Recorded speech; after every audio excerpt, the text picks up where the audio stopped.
Hi, loves. Welcome back to the Aligned and Magnetic podcast.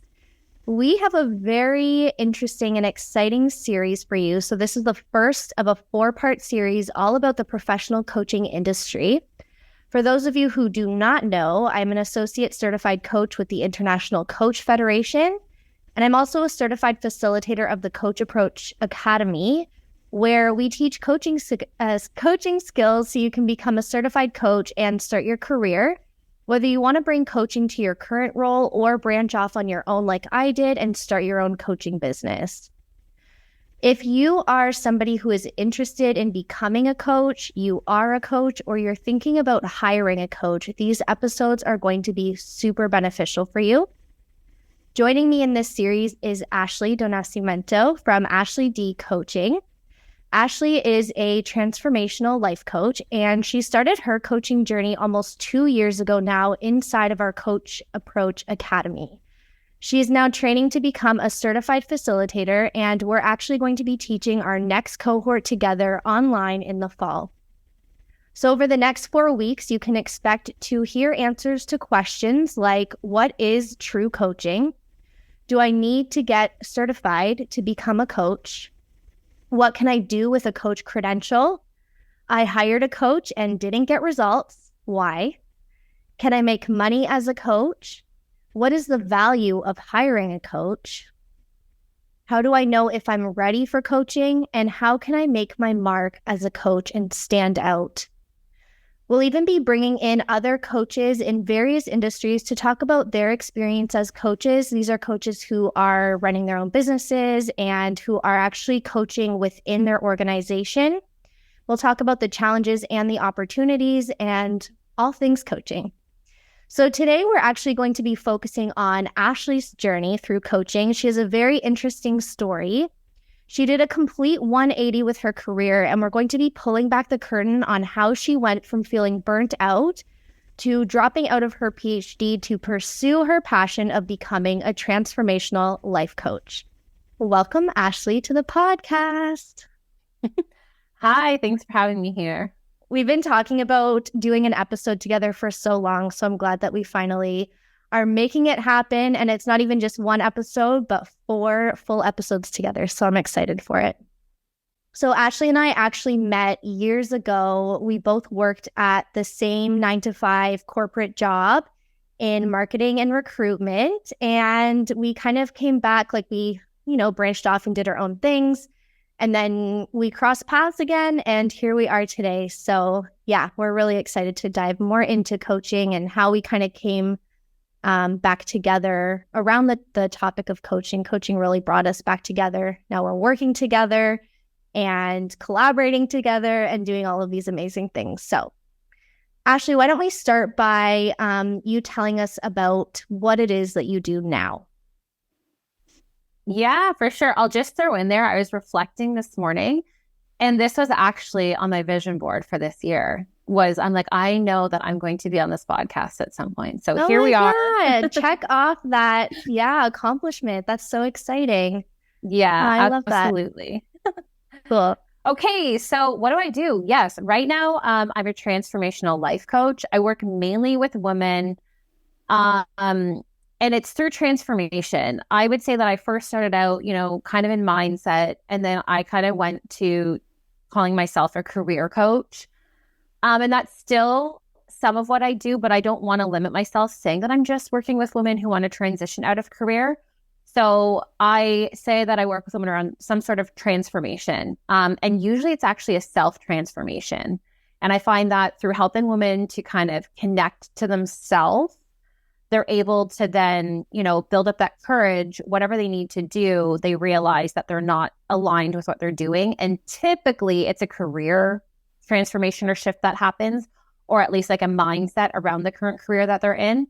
But not always. It's not always just related to career. So yeah, I just work with women on helping them better connect to self in order to live a life that makes sense, that's aligned, that has purpose, and brings them joy.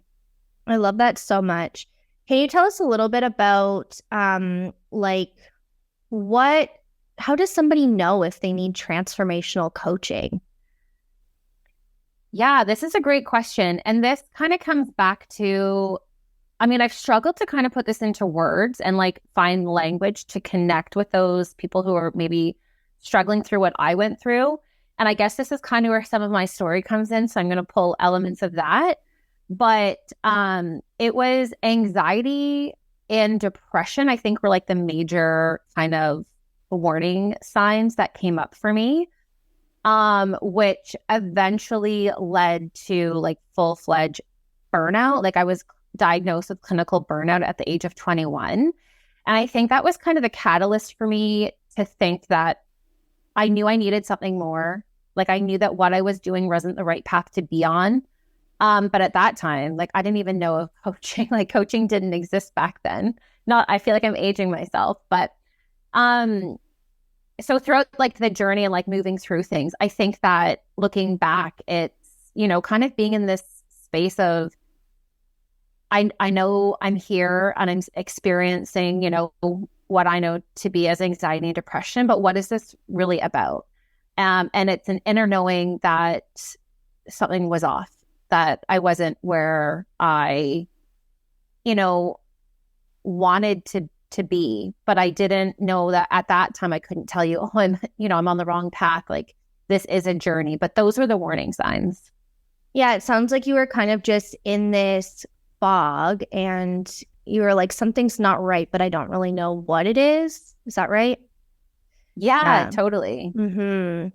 And it's so fascinating to me because, you know, a lot of people, you know, when we're in that fog and we're kind of just like following what we think we're supposed to do, which I know this is a lot of the work that you do, we don't realize like why we might be in a fog. And then we happen to come across coaching or something that really changes our lives, which like lucky for us, right? Because I do know that there are a lot of people who are out there still struggling, like trying to make a corporate job or like something work, even though they're burnt out and exhausted.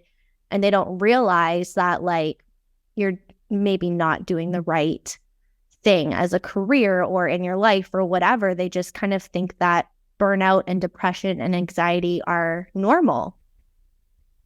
Yeah, absolutely. And this goes back to like even just societal norms and how we operate like in the Western world, right?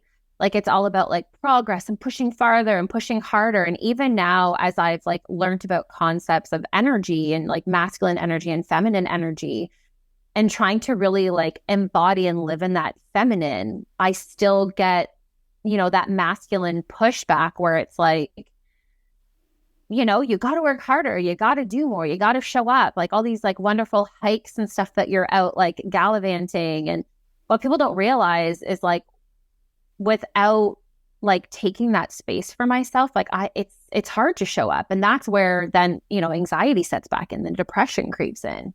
So when you're able to kind of, you know, pull your own curtain and kind of look like what's behind you, you can realize like, wow, I've just kind of been going around with these notions and ideas of how I'm supposed to be in society, and not really attending to the inner me that's inside. And when I say, you know, to people, like thinking about the person you want to become, right? Like we throw that around a lot as coaches, like think of your higher version of yourself. For me, I think it's about coming to the essence of who we are. It's just that we've gotten so far away from that. And it starts off like as soon as we're born, right? Like we're getting imprinted on by parents and friends and teachers. I mean, part of my story is coming through the institution. I'm an all but dissertation PhD student that dropped out basically almost at the end line.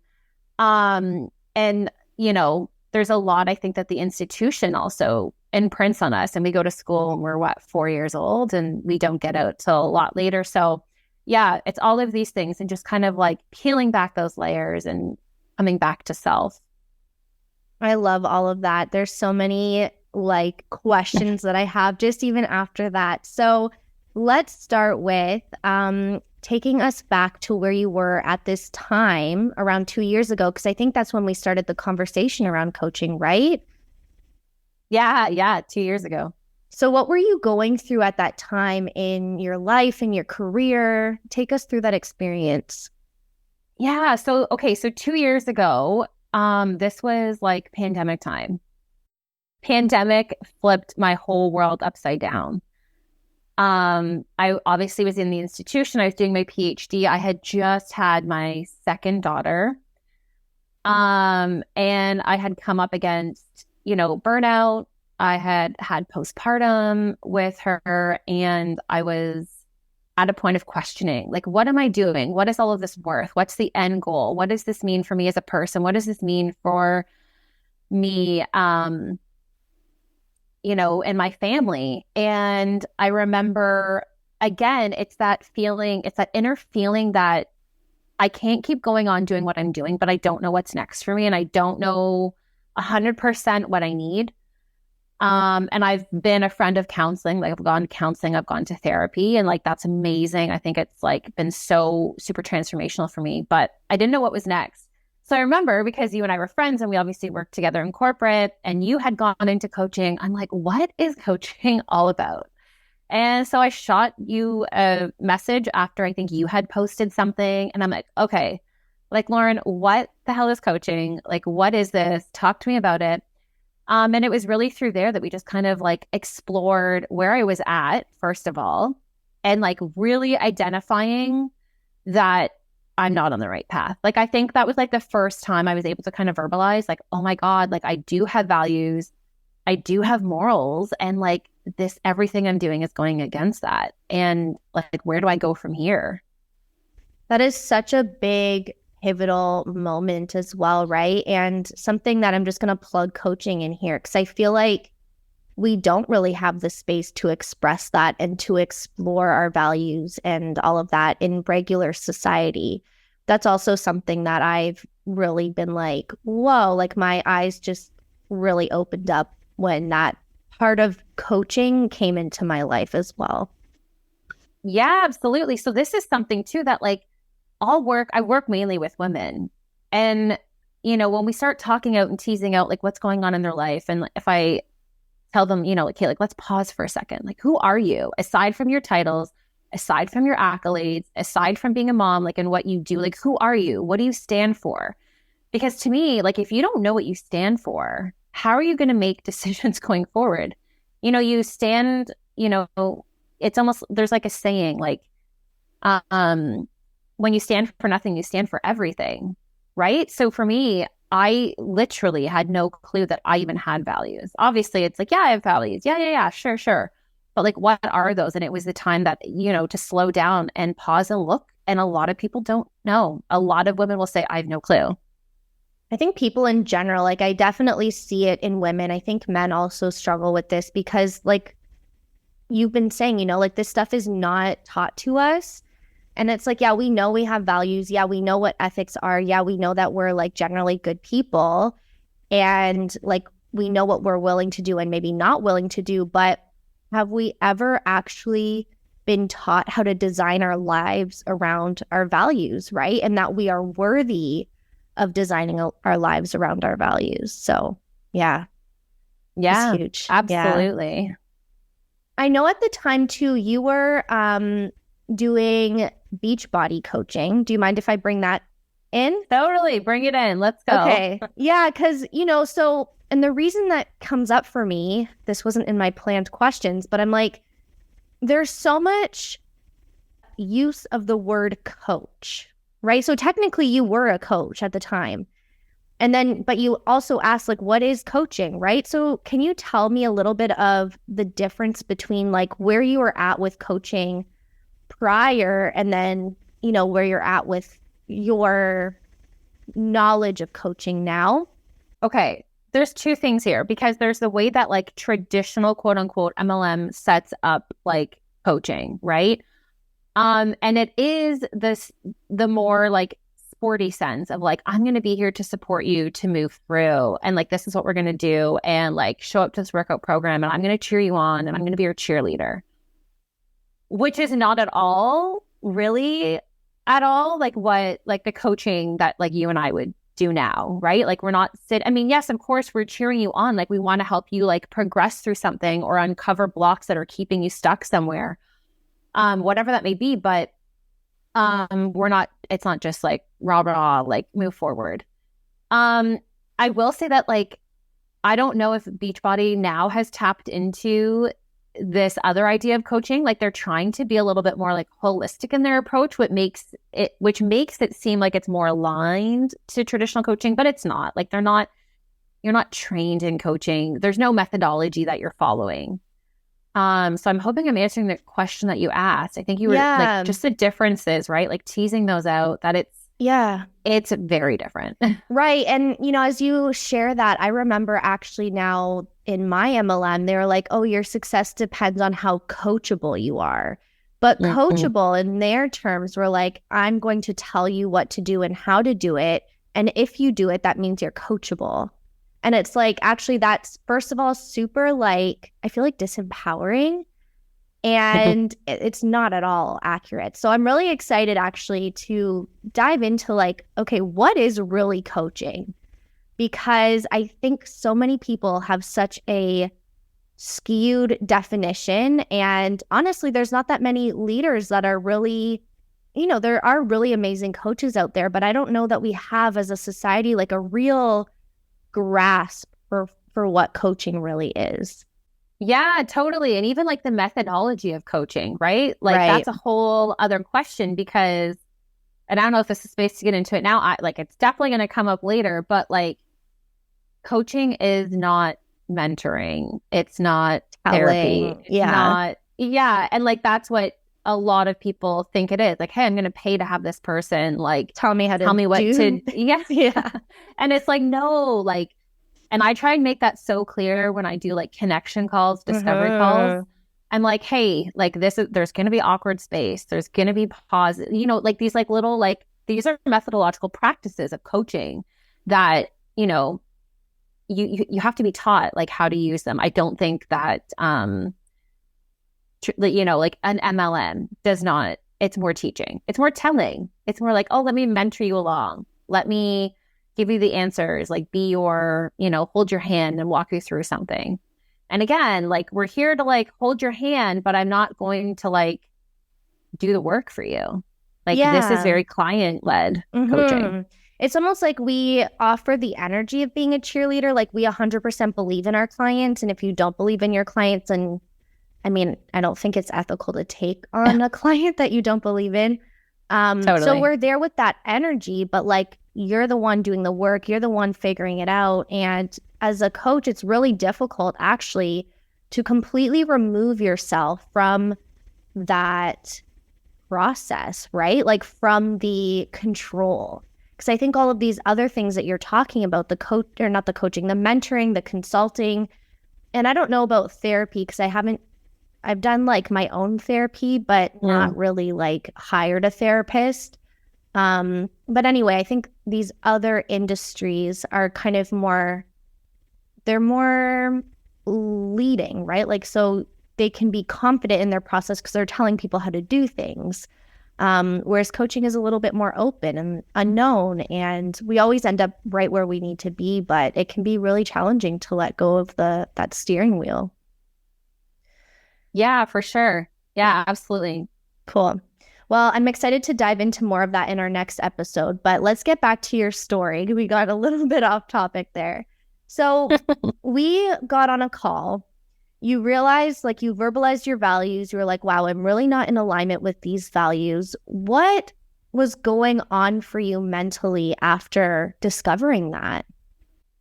Well, I think it was a big like, oh shit moment. Like, what do I do from here? Right? Because I had invested my life, like my title, like my being was academia. I was on a path of becoming an academic. I had a national, one of the highest scholarships in Canada, and I was published, and, I feel like I had a lot going for me. And so it was like, what now? It was a scary place to be in because it meant a total redefining of my identity. And it was like, there was a mourning process, So I remember first, like just bringing it back to my husband and being like, hey, this is like what's happening for me. He kind of knew. He obviously sensed it all along. I think he could see it. My husband is also very like intuitive, and not like he knows me in many ways better than I know myself. So I think he kind of knew, but like, I think I resisted it from him, right? Like I'm always the type of person, like I need to discover it for myself.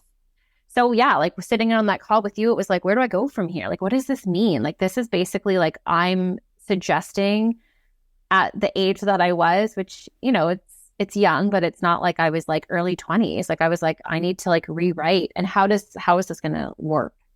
Well, and if we dive even into that, like, so you, I guess there's no right time to change your life and your path, right? But you felt like, okay, I'm not in my early 20s anymore. But not just that, you have your husband, you have your kids, you have a dog, like you have big responsibility, right? And so I'm assuming that that was a really big part of what you were going through at that moment. Like, oh my God, how can I shift if like all of this, exists?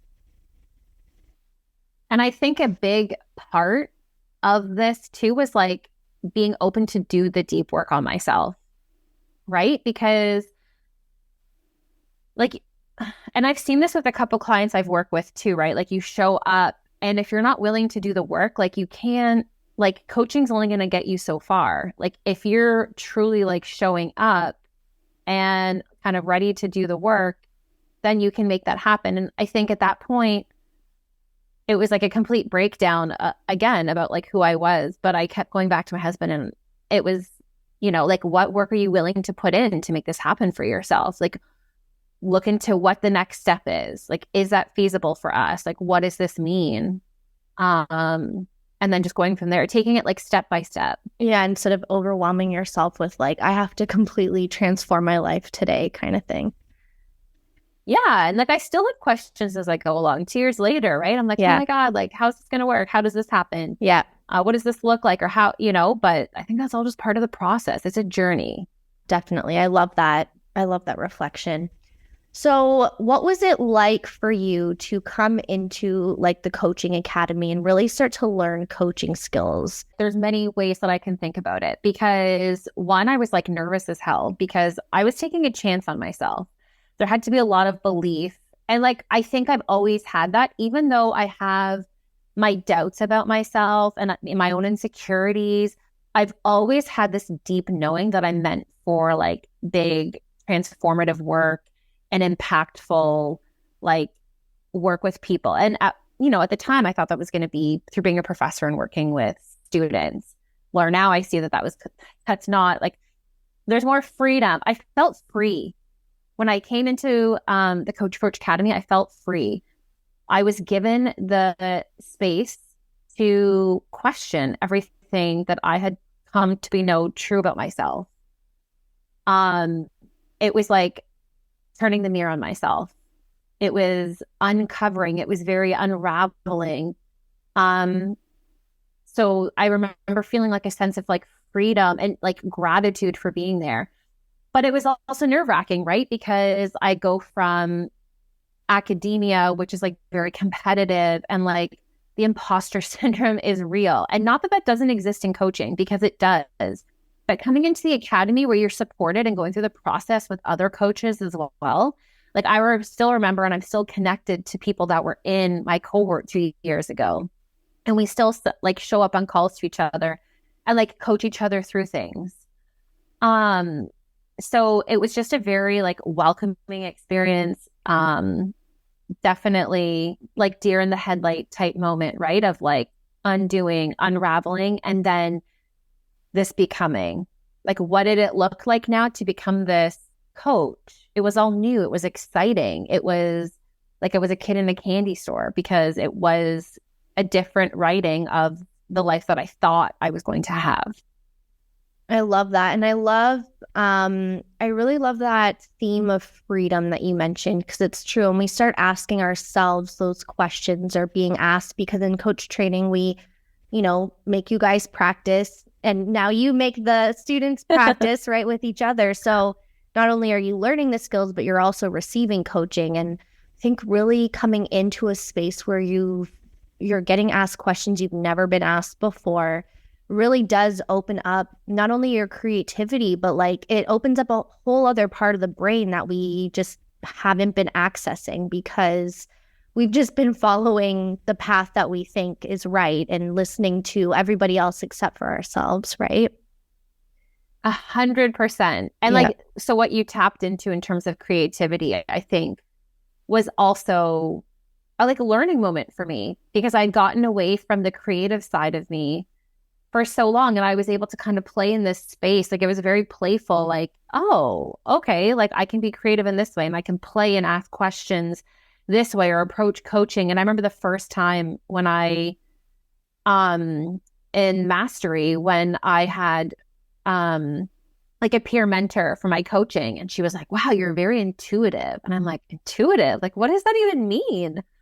So going down that and then like learning about like what it means to like listen to my intuition and like the nudges that I'm getting or the downloads that I'm getting. So and now I see that like as I keep transforming, right? As we talk about this journey, I'm writing poems now. Oh, And that's beautiful. I've been using them like with some of my reels. Like, I'll be out in the forest and just inspired. And like I wrote a poem about like talking to the trees the other day and like I'm like, who am I? Like, what's happened in these past 2 years? But it's really fun and exciting. You've tapped into like a whole other essence, like a whole other version of you that was there all along, right? But that maybe you weren't allowing to be present because it wasn't maybe acceptable or it just wasn't accessed before. Yeah, totally. You can't really, get your way through PhD writing poems and, taking videos, walking through the forest. I mean, there's some space, but it's just, yeah. No, yeah. I remember when I was considering going for my master's and then my PhD, which I'm really glad I didn't, but I was doing some research with a prof and like realizing how competitive research is and like your income essentially relies on government funding and these things that you have to apply for. And just like seeing all of that, I was like, yeah, that's not for me. No, thanks. Man, academia is so toxic. I mean, I have my own views and thoughts of academia right now, and I'm really grateful to some of the mentors I've had. Yeah. Like I will say that I'm not throwing them all out, like the baby with the bathwater. I had some really great mentors. But academia is so toxic. And I'm not just saying it's not just academia, but this is my story. Yeah. And like it was academia for me. And I didn't realize how toxic it was until I was able to step out. And, the Coach Approach Academy was the space that was my playing ground. It became my space to kind of, to deconstruct and to kind of shine a light on like seeing how toxic the environment that I was in was. Yeah, totally. And it really takes like asking those bigger questions. And it's not even like asking questions directly about your environment and like the work that you're doing, but just asking questions in general that I think really helps us get to that place where we are curious and we are like, wait a minute, something about this is a little bit off. Totally. And then we get to those answers and, realize like, damn, that was kind of crazy, wasn't it? I'm just having this thought come up about like the place that coaching could play in academia. Oh, actually, yeah. Because, the way that professors work with students, I mean, sometimes it's like disgusting sometimes. It's really discouraging. And even to take it further, like even teachers. Yeah. Right? Like the educational institution as a whole. And like, I don't know, you and I can laugh at this now, but looking back to the environment that we were in. Oh, God, yeah. I wish coaching would have been something. Yeah. I showed up, like I remember one day having an anxiety attack and I called in and we had two bosses and my one boss was like, yeah, like it's fine. Like take the morning, whatever you need. And then the other boss was like, you need to come in and mark those hours. Like you're late. Like you have to owe us those hours. And I'm like, oh my God, my anxiety is getting worse because you're like not supporting me whatsoever. Yeah. Like just now knowing what I know about coaching and like thinking about its potential, like in the institution, I think it would play a big part. Like I think that would change things a lot. Absolutely. For a lot of people. Yeah, I definitely tried to bring coaching in when I was there, but I don't think I knew enough about it. And I don't think that that environment was ready for it, to be honest. I remember that same boss that you're talking about. He complained to the other boss and was like, Lauren's always late. And so my like direct boss, who we shared in common, was like, can you just call when you're going to be late? So literally every morning I would call and be like, I'm going to be late. I'm going to be late. And I only lived 5 minutes away. Like I didn't have a reason to be late. But it was just absurd to me because it's like I was there at the office until 6 o'clock most days, you know? And you put in overtime because you're traveling. And anyway, just crazy. Like the control and the toxicity within corporate culture, academia, like it's just the world needs change. And micromanaging, like the micromanaging. And like we were young then too, Lauren. Oh like, yeah, that was, for sure. That was a long time ago. Yeah, no, and that's stuff that like I would totally deal with differently now that I know what I know. I'm definitely grateful that I went through that. But anyway, just the things that you learn after you've done the work, right?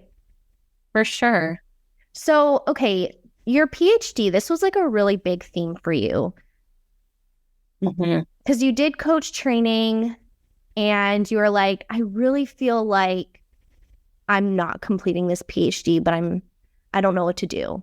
Can you walk us through what that experience was like, what the challenges were, what you were feeling about deciding to drop out of your PhD?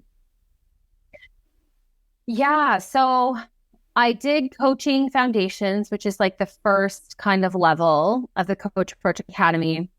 And obviously that brought up, like I said, turning the mirror, like flipping everything upside down. And it was after that when I had just started mastery, which you could consider like the second step. And I remember being like, this is what I want to do. And I actually launched my first program then.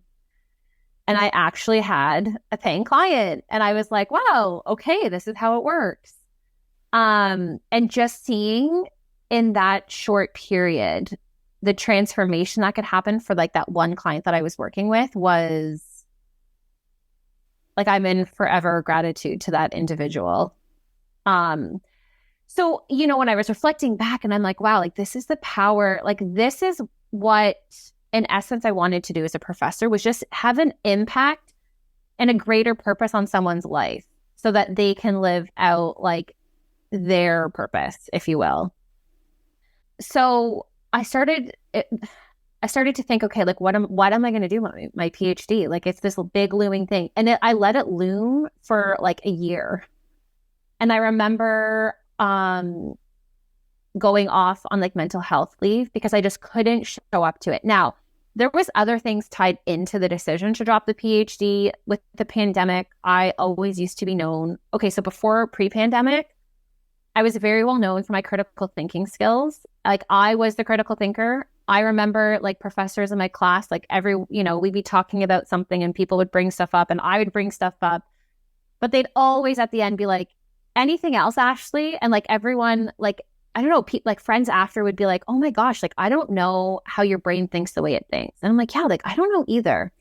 Then the pandemic hit and my critical thinking skills were no longer welcome. And I was like, oh, this is different. And science as I known it had changed. And just, you know, the methodological process and the frameworks and the theories. And I was like, oh, this is really interesting. So once I joined the academy and started to tease out those values that I was talking about before, I realized that I couldn't show up as a PhD student and become a professor in something I no longer believed in and supported. And I didn't know that I hadn't until I kind of like woke up to it, right? Through this journey of this undoing and rebecoming.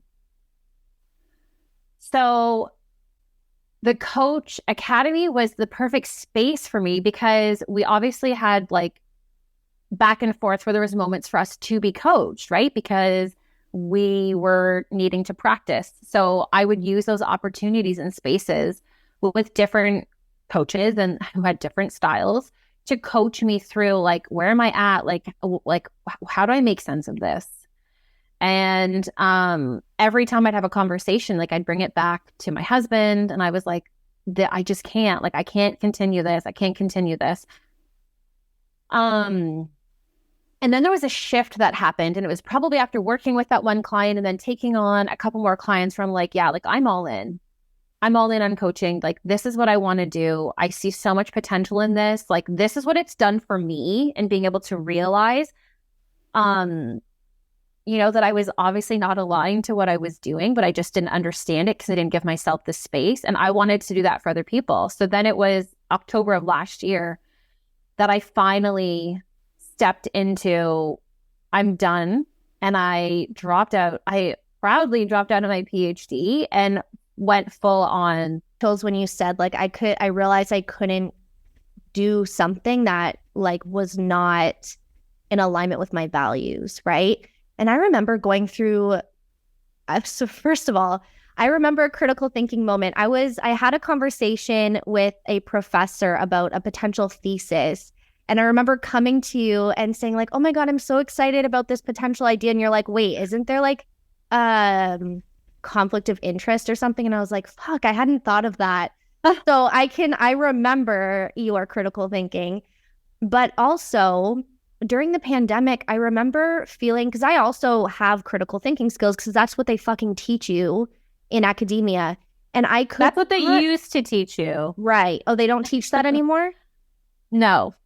Oh, that is shocking and awful. They teach you critical thinking skills, but it's not critical thinking like how you and I know critical thinking. Wow. Well, I'm so They're glad that I teaching you more what to think. Yeah, sorry, Yes. I didn't mean to cut you off. No, that's crazy to me, because people who even have gone through schooling at the same time that I did, I was in like the pandemic in the middle of it thinking like, okay, this friend has a master's. This friend has this degree. This friend has this degree. This friend has this degree.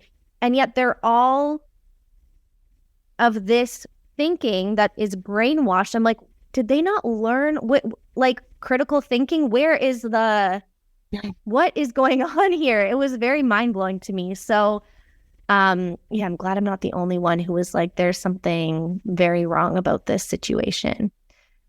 Yeah. Yeah. It was like, okay, I remember bringing this up too in coaching conversations. Mm-hmm. Right. And like you and I had many conversations around this too, right? Like, just where do we fit? And like, how can I, when you're being told, like, I had conversations with, I tried to have conversations with professors. And I was like, trust the science, trust this. And I'm like, but wait, like, what about my own? We're taught not to trust science and to question science. Well, we were taught. Don't know about now. Exactly. Yeah. Yep. Crazy. Yeah. I love so much that you were able to really tune into that misalignment within your body. And I think alignment is kind of like this. It's a concept that I don't think a lot of people fully understand. And I think you can only really understand when you go through it, like what it means to be out of alignment and what it means to be in alignment, because you don't know what is out of alignment until you've experienced, I think, alignment, right?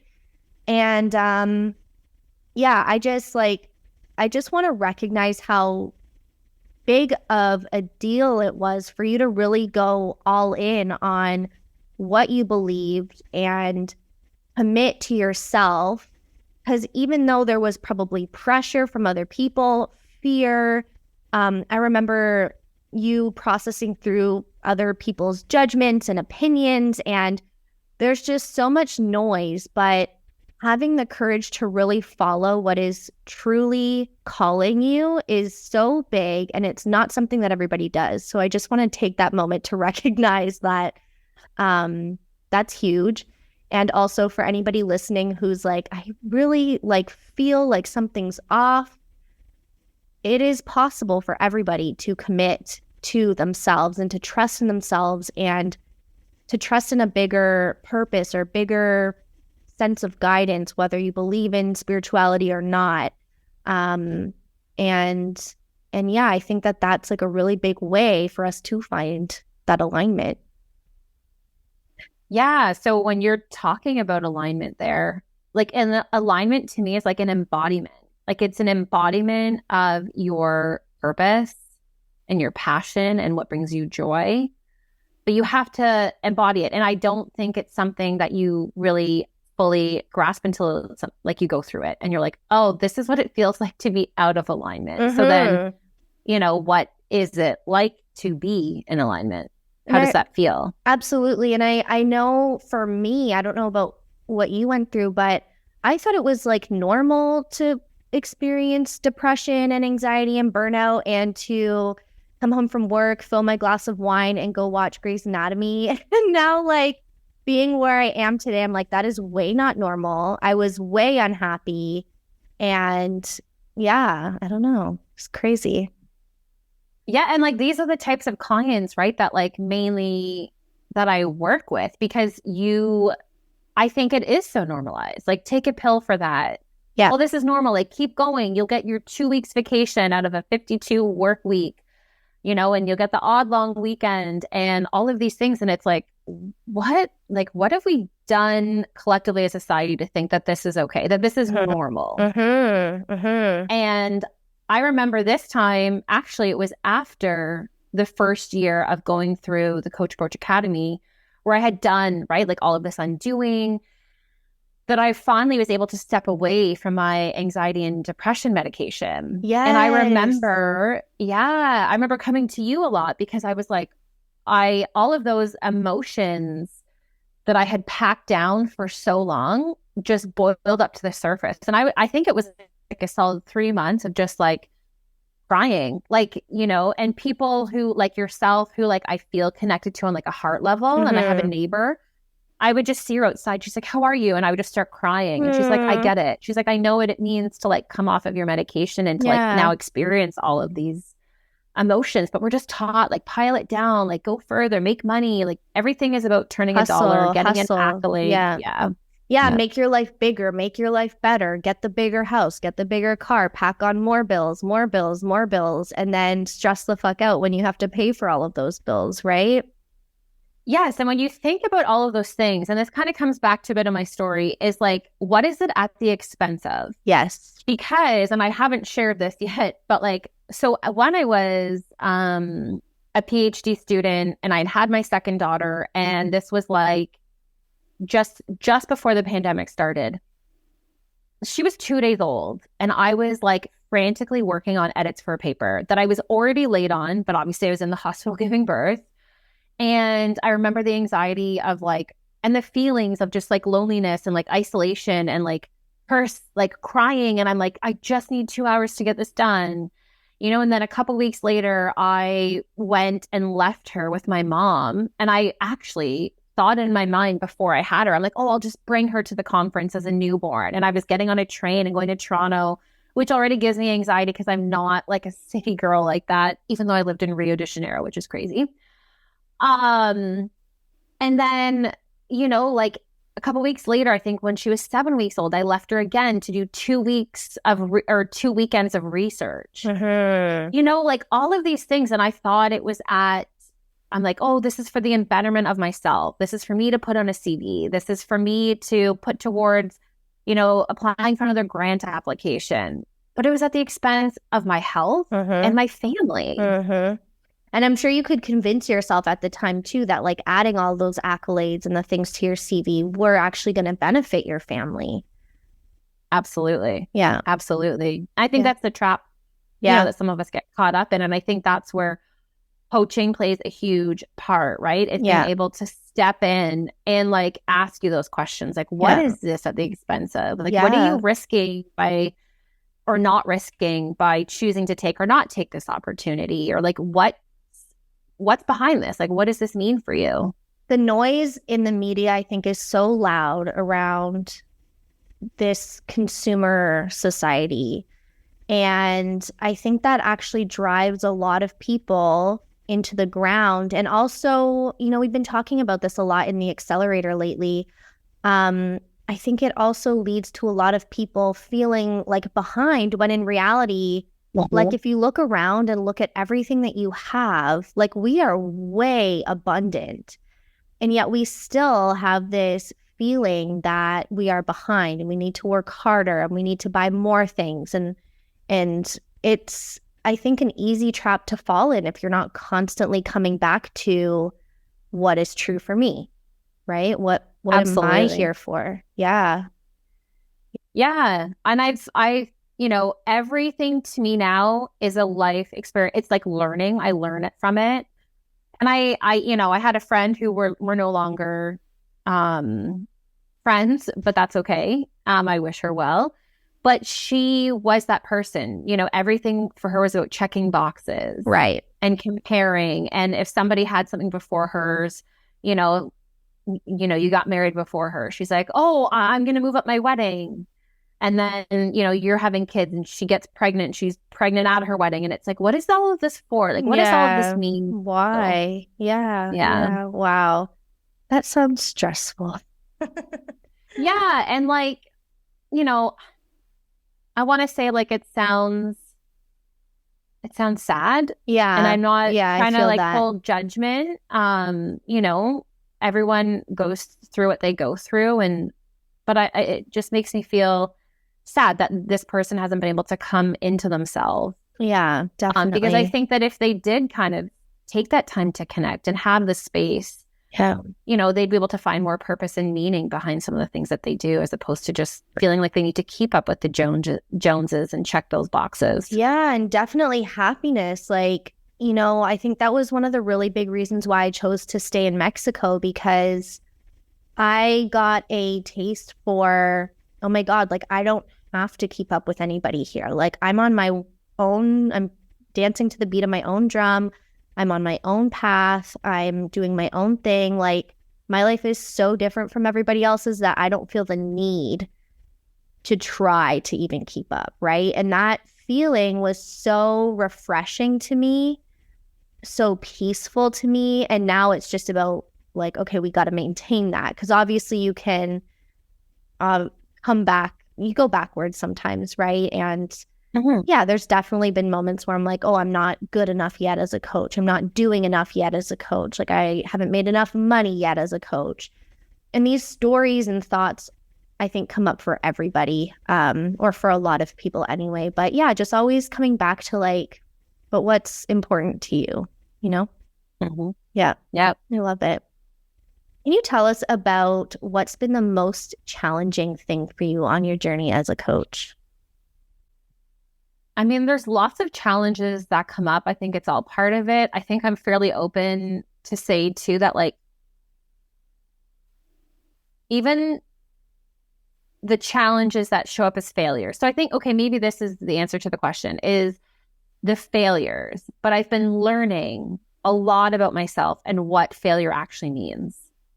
So I see, failures as learning opportunities. But it's hard, right? Like when you're in it. Mm-hmm. And I think that that's also a skill that coaching has given me, is to be able to coach myself and kind of zoom out of situations and like, okay, what's underneath this? Like, what can I take from this? Or what do I, right? It gives you the power. Like, what do I want to make of this situation? So now I'm able to look at the failures and it's like, okay, didn't go as planned or how I wished it would have worked out. But what is this trying to teach me about me, my presence, life in general, the journey? I love that. And as soon as you said failure, I was like, what failure is she even talking about? Because from the outside looking in, it looks like you are doing exactly what you want to be doing, what you need to be doing. So I think you're right. It's like, it is about reframing that, what it means for us. Because I think we have the tendency to over criticize our work and our worth and attach meaning to our worth that doesn't actually need to be attached. And we make something mean like, oh, I failed, but have we really failed? Totally. Yeah. That's when you said that, you kind of gave me like a shiver, like, yeah, there's a lot to unpack with that, because you're right. Like, I think that to everybody else, I look like I'm succeeding, and I am succeeding. And I know that you are true. I am succeeding. But I have moments of, oh, this is a failure. Yeah. Quote unquote, this is a failure. But how do I want to reframe that? Yeah, definitely. I totally know what you mean, because I've gone through so many launches and promotional periods and trying new things as an entrepreneur, because when you try to go off on your own as a coach, like you're not just a coach, you're also an entrepreneur, right? And you need to learn how to market yourself and how to sell yourself. And these are skills that we're also not really taught and that are on top of, getting coach training and all of that stuff. So yeah, I definitely know what you mean. And it totally is about reframing. Like, what does success mean? What does failure mean? Mm-hmm. And like, what are my expectations of myself? So I'm curious. Okay, so we just talked about the biggest challenge. What has been the biggest gift for you that coaching and learning coaching skills has offered? I think the biggest gift has been my own personal journey and back to me. That's what it is. I've been able to come back to myself. I'm taking more risks. I'm going on adventures. I'm being vulnerable. I started going to trauma therapy actually at the same time as I officially dropped my PhD. I started doing, trauma therapy just to work through some of my old skeletons and traumas. And I think that the greatest gift has just been getting to know myself and reacquainting with myself and playing, having this creative space to play and, kind of just be me and presence. Because I show up differently now to my husband and I show up differently to my kids together as a family. And that has been huge. I imagine you, like, now knowing your values and what's important to you, you also prioritize things differently as well. Yes. And I was just thinking about this again the other day because I'm at a point in my life where things are like super busy for me. Yeah. And I was noticing that I was having less white space in my calendar. And it's funny because I think the old me who was programmed to and conditioned to just go, go, go, like this is all in like, team or whatever, like this is like for the betterment of yourself and money and whatever. I'm like, whoa, whoa, whoa, time out, slow down. And it only took me 2 weeks to come back and realize, okay, I've kind of shifted out of alignment. Like, how do I get back in? Like, what do I need to do? And so now I'm prioritizing, my space again. And then another big gift is learning from my clients. Yes, this is a huge thing that I feel like so many people who don't have coach training are like they put up walls. They want to be like the expert, the boss, the I know everything person. And I think it's actually so beautiful when you can actually just learn from your clients. You learn about yourself. But I want to let you finish that because I totally just jumped in. I was like way too excited. No, like you're totally right. It's like this co-creative relationship. And I think that what we see in coaches who don't go through formal coach training, and I'll say in alignment with the ICF, the International Coaching Federation, is it's like that gas tank analogy, like Paulo Freire, where it's like we're just like filling their brains with information. It's like that one directional, like, I'm just going to fill you up and give you what you need. I'm going to mentor you. I'm going to advise you. And like, that's not what coaching is. Like, coaching is like this, like, beautiful, like, co-created relationship and partnership where you partner with a client to, work through whatever they need to work through. But in that process, I find that like I've been learning so much about myself, and it's been helping me, on my journey as a coach and as an individual and as a mother, so it's been so impactful that way. I love that so much. And yeah, I think that, when you're open to receiving those lessons from whoever it is, I think that life becomes so much more full. Like, scrumptious is the word that comes up for me. It's just like delicious, Mm-hmm. Yeah. Abundant. Yeah, definitely. There was something else you said in there but I've completely forgot where my question was going to go. So we will go to, okay, what do you love most about being a transformational coach? What is most fulfilling for you? Most fulfilling for me is working with a client who has those light bulb moments. Yeah. Like I literally get goosebumps when a client comes and like, sometimes it takes a while and you feel like your like client's almost there, right? But as we know to be true coaching, we don't lead the conversation. So there's times I'm sitting there and I'm like, oh, I feel like they're almost there, and it doesn't maybe happen in that session. But the next session, all of a sudden, they're like, maybe this isn't in alignment with who I am. Or like, maybe I've been putting so much energy into this career and it's making me actually resentful. And then I show up this way to my family, right? Just as an example. And it's in these like aha moments for them where I'm like, obviously I'm not like, woo, but like internally I'm like doing a dance. I'm like, okay, like we're getting somewhere. Like what, when they're able to have these aha moments or these moments where they can turn the light on themselves, where they kind of come out of the dark. I have my one client and she, in her review, she's like, I just felt like I was like a hermit and like living in the dark. And she's like, now I feel like I can see. And like, that to me is the most rewarding part. That's the thing I love the most about being a transformational life coach. That's incredible. And can you just like imagine how different I think humanity would be, if more people had coaches, if more people were asking themselves those questions, if more people had coach training, right? If we could support each other in a new and bigger way, to help us reframe our thinking and to just, open. I think it's just like an opening. Yeah. This is like my projector lighthouse is just beaming right now because I do feel, like that is part of my larger mission is like, how can we help awaken more people to themselves? Yeah.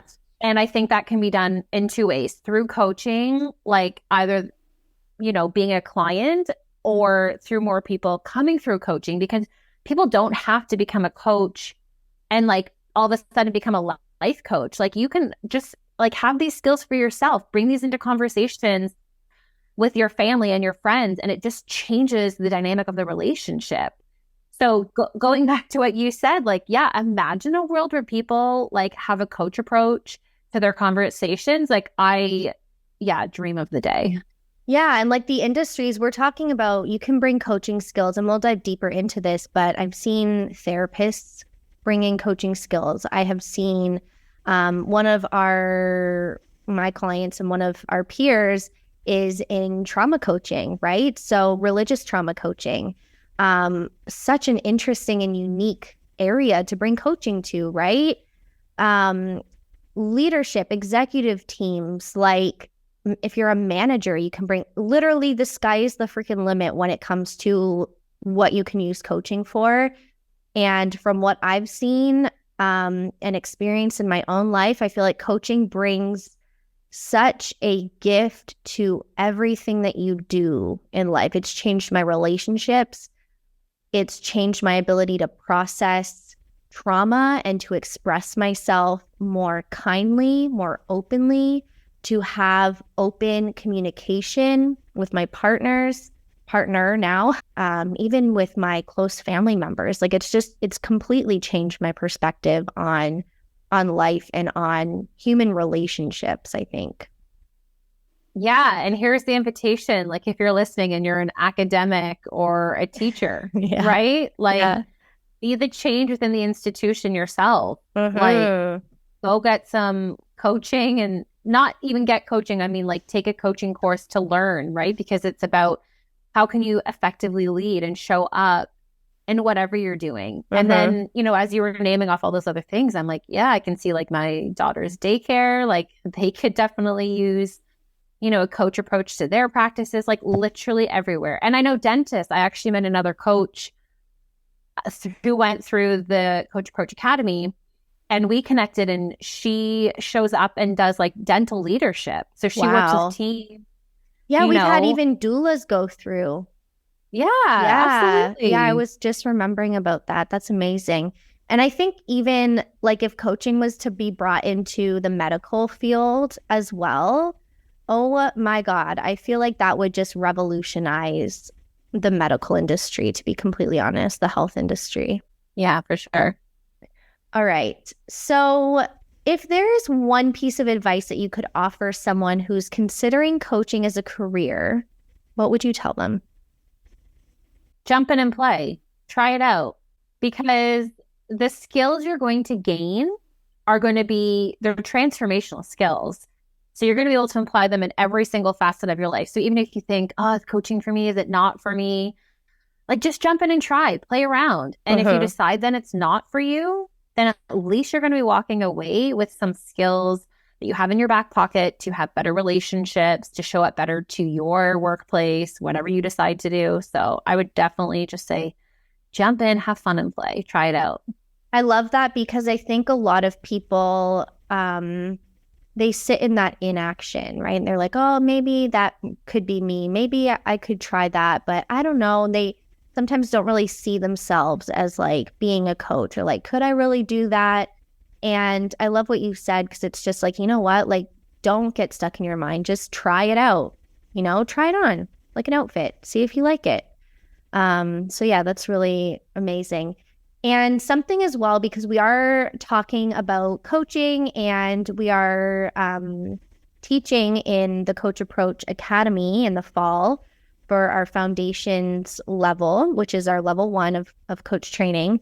So if you would like a coaching demo or a 30-minute discovery call, you can reach out and connect to Ashley or myself to see kind of what coaching is about. And we'll answer your questions. We will ask you some questions as a coach, no strings attached, but just kind of, see how we can support you. So last question before we close off, what are you doing now as a coach, as a transformational life coach, and how can people connect with you? Yeah, so as a transformational life coach, I have a few things actually going on right now. I obviously am working one-on-one with my clients. I have a program called Courageous, where it's this group container working people through connecting with self in order to gain clarity around exactly what it is that they want, and then building up the courage to go after it. I was also hired on, contracted for a year through an institution to do research. So I'm working with youth who are transitioning through homelessness, as the intervention being coaching, to see if having access to a coach gives them better outcomes. And I'm also going to be co-facilitating the Coach Approach Academy with you in the fall. So if you want, you can connect with me on Instagram or Facebook. I'm more visible on Instagram at AshleyD_coaching.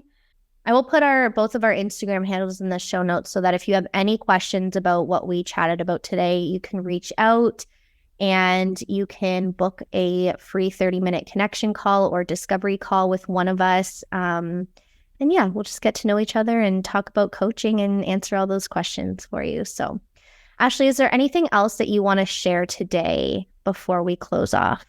The last thing I would probably share is just like, don't be scared to get to know yourself. Because I also feel that there's like this, we don't, as society, we don't necessarily provide people the space and encourage people like, hey, slow down, get to know yourself. Like, don't be scared. You might come up against some crazy things, but you might also surprise yourself and learn, more about yourself. So don't be scared to just open up that door and take a chance. I love that advice so much, because I was just talking to a friend who's struggling with his relationship, and his partner's just somebody who she knows she's got work to do, but she is too scared to do it. And that's our ego, protecting us. Like, we don't want to be wrong. We're scared of like the depths of what we're going to find. But I find that life is so much better when we can actually just dive into ourselves and really, really look at, what's holding us back and what needs to be healed and what needs love. And it also doesn't have to be hard or intense or crazy. Like, you get to kind of go on your own journey and take it as far as you want to go. So yeah, very good advice. Awesome. Thanks so much for having me, Lauren. Yeah, thank you for being here. And don't forget to tune into part 2, part 3, and part 4, where we're going to continue answering questions about the coaching industry and what it's like to be a coach. And we will see you in the next episode. Thank you so much for tuning into the podcast today. If you like what you heard, I would love it if you left a review. If you like my vibe, come and hang with me in my Facebook or Telegram group. I'll drop the link to my email list below where you can get instant access. Make sure you check the show notes for any other links that I mentioned today. And until next time, I'm sending you waves of abundance.